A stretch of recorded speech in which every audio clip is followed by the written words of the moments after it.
කුරා කූඹියාගේ පටන් මේ මහ පොළවේද අහසේද පියාසර කරන පක්ෂීන් දක්වා කිසිදු සතෙකුට හිංසාවක් පීඩාවක් කිරීම නෙවෙයි එවැනි සිතුවිල්ලක්වත් ඇති කරගන්නට අපිට ඉඩක් නැහැ අපේ සංස්කෘතියෙන් අපේ ඉතිහාසයෙන් අපේ ධර්මයෙන් අපේ ක්‍රියාවෙන් විශේෂයෙන් අම්මලා තාත්තලා ඉපදෙන දරුවන්ට පවා ගුණධර්ම ඉගැන්වීමේදී සතෙකුට හිංසාවක් පීඩාවක් නොකර කටයුතු කළ යුතු වගට අපේ තියෙන ප්‍රතිපදාවක්. ඒ උතුම් ප්‍රතිපදාව ආරක්ෂා කරන්නට යම් කෙනෙක් කටයුතු කරනවා නම් ඒ සඳහා සංවිධානය වෙනවා නම් ඒක අපි දකින්නේ ඊටාම වටිනා උත්තම කාර්යයක් හැටියට. අත්තානං උපමංකත්වා නහනේය නඝාතේ.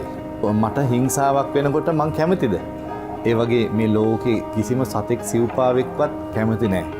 අපේ සංස්කෘතිය තුළ අපි හැමතිස්සෙම ආදරය බලාපොරොත්තු වන පිරිසක්. ඇත්තටම අපි විතරක් නෙවෙයි මුළු මහත් ලෝකයම.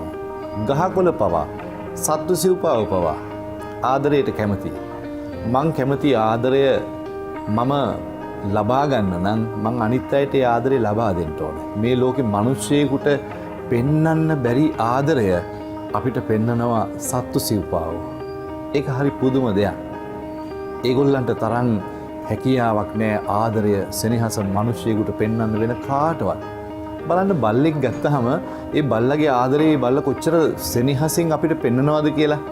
ඕනෙම සතෙක් සිව්පාවෙක් ගත්තාම ඒ ආදරය පෙන්වන ඒ ලබා දෙන ආදරය අපේ ජීවිතයට මොනතරම් අස්වැසිල්ලක් වෙනවද? ඉතින් ඒ නිසා විශේෂයෙන්ම අපි හැම කෙනෙක්ම කැමති ආදරය අපි අනිත් අයට ලබා දෙන්න පුරුදු වෙන්න ඕනේ.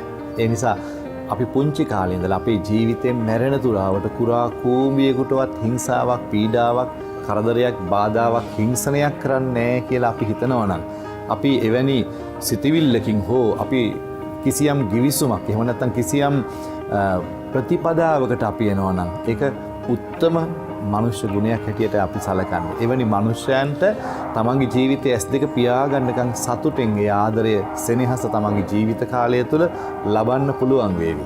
ඒ නිසා ඔබ හැම කෙනෙක්ම අපි හැම කෙනෙක්ම එකට එකතු වෙලා සත්තු සිව්පාව ඇතුළු මුළු මහත් ලෝකේම කුරා කූඹියට පවා ආදරය සෙනෙහස ලබා දෙන උත්තම සැබෑම වචනේ පරිසමාපත අර්ථයෙන්ම උතුම් මනුෂ්‍යයන් බවට අපිපත් වෙමු. ඒ සඳහා අපි හැමදෙනාටම ශක්තිය ලැබේවා. සබ්බේ සත්තා භවන්තු සුඛිතත්තා